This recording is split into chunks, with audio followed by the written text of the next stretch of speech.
Si je vous dis que notre prochain reportage traite des roulements à billes, vous serez peut-être tenté de zapper. Non, mais les roulements à billes, qu'est-ce que j'en ai à cirer?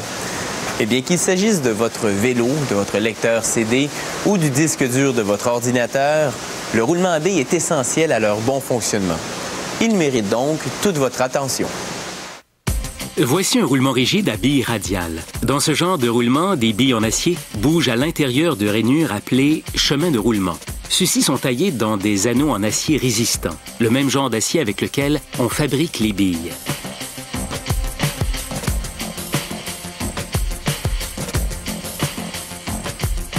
Première étape, donner la bonne épaisseur aux anneaux. On insère l'anneau intérieur dans l'anneau extérieur. Ceux-ci descendent ensuite une goulotte qui les amène sur un tapis roulant jusque dans une meuleuse qui en modifie la largeur. À la sortie de cette machine, une jauge vérifie l'épaisseur de chaque anneau. Puis, les anneaux intérieurs et extérieurs sont séparés le temps qu'on en meule la circonférence. À la queue leu-leu, les anneaux s'engouffrent dans la meuleuse qui donnera à leur surface une rondeur et un diamètre précis. Un liquide à base d'eau empêche les anneaux de surchauffer, ce qui causerait un gauchissement.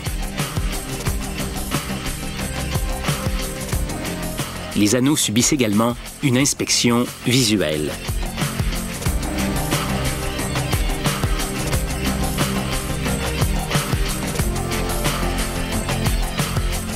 Autour des chemins de roulement d'entrée dans la meuleuse. À l'aide de meules de pierre abrasive et d'une huile de refroidissement, leur surface acquérera la rondeur et les dimensions voulues. C'est maintenant l'heure du polissage. Constatez la différence entre l'avant et l'après. On passe maintenant au nettoyage.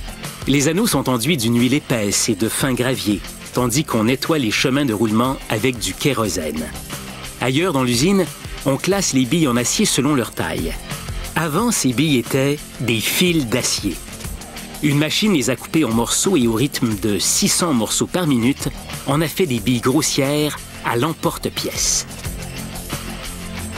La meuleuse en a enlevé toutes les bosses, puis d'autres machines les ont arrondies et polies. Tout ça en quelques jours. On les dépose dans un four afin qu'elles durcissent. Puis, on les nettoie dans un bon bain de solvant. Après plusieurs vérifications, les billes se retrouvent dans des distributeurs qui les chargent sur des machines d'assemblage. À travers ces tubes, les billes voyagent jusqu'à une autre machine.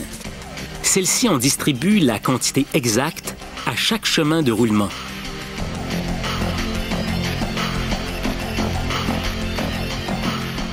Puis, un diviseur répartit ces billes autour des chemins de roulement.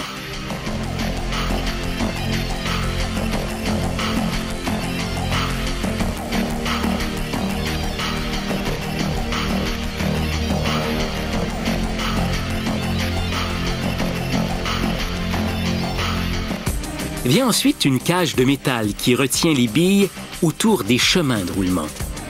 On installe une moitié de cage à la fois. Tout d'abord, celle avec les trous de rivets, puis celle avec les rivets.